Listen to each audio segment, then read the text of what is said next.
And Adam has probably read the article by now. As a matter of fact, he's probably going to come steamrolling in here any minute. Who knows what he's going to do when he sees you, but my suggestion is that you make yourself scarce. What's the matter? You guys think this is one big hardy ha-ha, don't you? Trevor, as far as I'm concerned, Adam deserves it. Yeah, well, maybe, but not Nat. But you didn't think about Natalie, Come on, did you? lighten No. up, lighten up, all right? Whatever I wrote, Trevor, I got from you.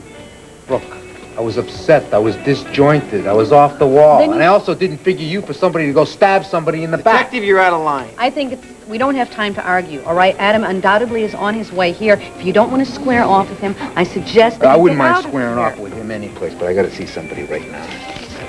Out of line. You don't know.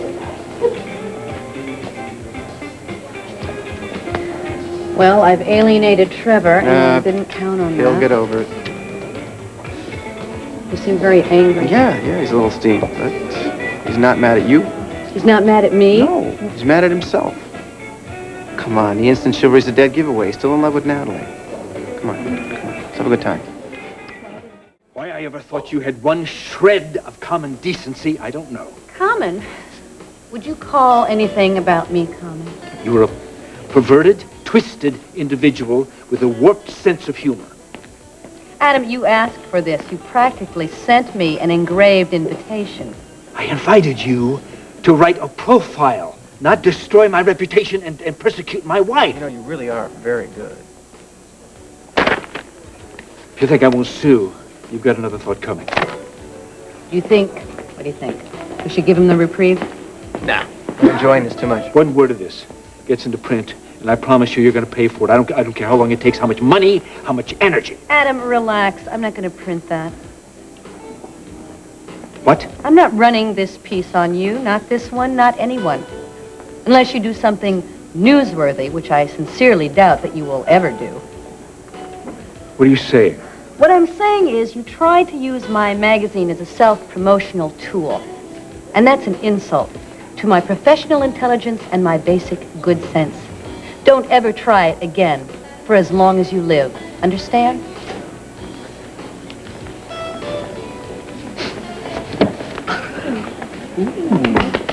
Very nice. So strikes the goddess of vengeance. Thank you. Number one. Yeah? Does the goddess like to dance? Yes.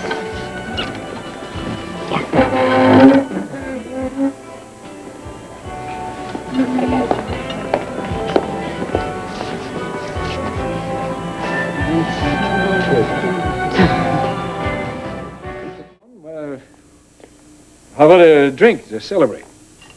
Go ahead. I'm exhausted. Good night. Good night.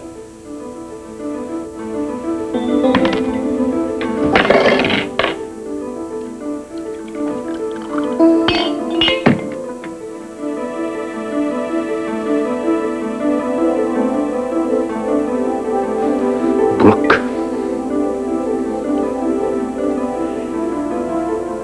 You're the only woman who ever bested me.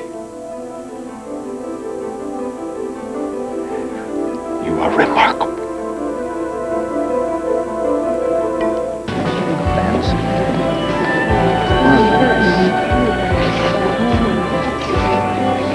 Want to leave? Do you? Well, let's just say certain conditions have arisen that make it necessary to make this party private. Want to leave?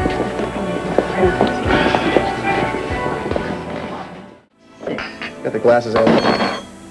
Last night was fun, wasn't it?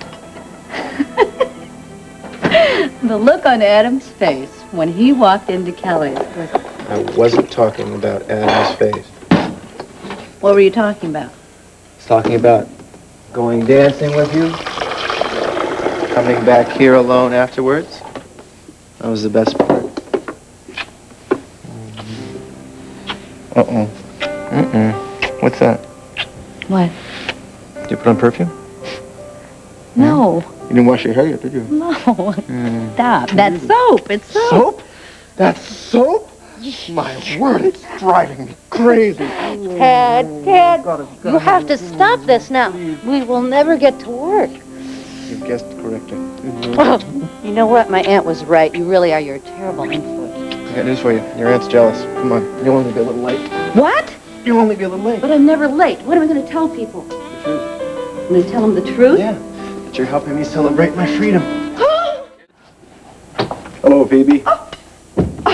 Tom, I'm sorry I didn't realize you had company. What on earth is all of this? Oh, I'm just doing some fall cleaning. Ted? Oh, yeah, hi, Alice. No, I told you I'm not coming back to the office today. No, it can just wait until tomorrow morning. Alice, I can't talk now. Why can't people leave me alone? Who? I don't know, people at the office. Alice, Marie. I think you better sit down for a I minute. don't feel like sitting down, okay? Now, what is it that has you so out of sorts? I'm worried about Tad. He's out there trying to find that madman. Yes. Who has poor little Dixie captive? Now, I think you're to be worried about her, not Tad. I'm worried about both of them, all right? I knew it. I just knew it. What, you knew there was going to be a kidnapping? I warned you not to fall in love with Tad. And I was right, wasn't I? You knew better. Oh, no. Go ahead and do it, didn't you? Well, now look at yourself. And Phoebe, if I am out of sorts, it's because Tad and Trevor are out there. They're trying to find Billy Clyde, and who knows what is going to happen.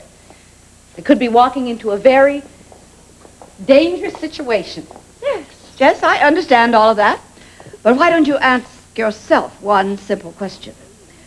If Tad were out there trying to rescue anyone else but his ex-wife, would you be this agitated? Well, I hate to be the one to say it, dear, but I told you so. Oh, please. You love saying it. Well, I told you that it was a dangerous thing to do, but you went ahead and did it, and I was right, wasn't I? He still is in love with Dixie, now isn't he? Phoebe, lay off. Well, I Say just one tried more to- word to upset Brooke, and I am personally going to escort you to the door. Thank you. I just could not deal with her tonight. Just Tough lady. I should have half her energy when I'm her age. I didn't know that you and Tad were that serious. It sort of surprised me, too. So Phoebe's right? You're in love with him? You think I'm the biggest jerk? Why would I think that? I don't know, because part of me thinks that I am. Look, falling in love is nothing to be ashamed of, Brooke. Yeah, except when the falling is sort of happening only to one person, it sort of makes you feel that way. Tad doesn't love you? He still loves Dixie. He told you that? No, I don't think he realizes that. That's one of the reasons I didn't want to listen to her, because I know she's right. Oh, Brooke, come on. The sad part about this whole thing with Tad is that, you know, it has been pretty one-sided. Well, I'm sure that he cares for you. It's not the same. Well, have you told him how you feel? Some. It's my fault. I mean, I went into this relationship, I went into it with my eyes wide open. And I realized that Tad was still in love with Dixie, and I just kept thinking that it didn't matter, that with time... That he would start to feel about you the same way you do about him. It was dumb. No, not dumb. You know, and Aunt Phoebe is so quick to blame Tad. I mean, you know, he has been so honest with me from day one. And if anything bad happens to him or to Dixie... Don't even hold those thoughts. I'm just, look at me. I'm a mess. Will you stop putting yourself down? You were a warm, loving person, and for what it's worth, I am sure that Tad and Dixie are going to come through this okay. Well, they have to. They will. And so will you.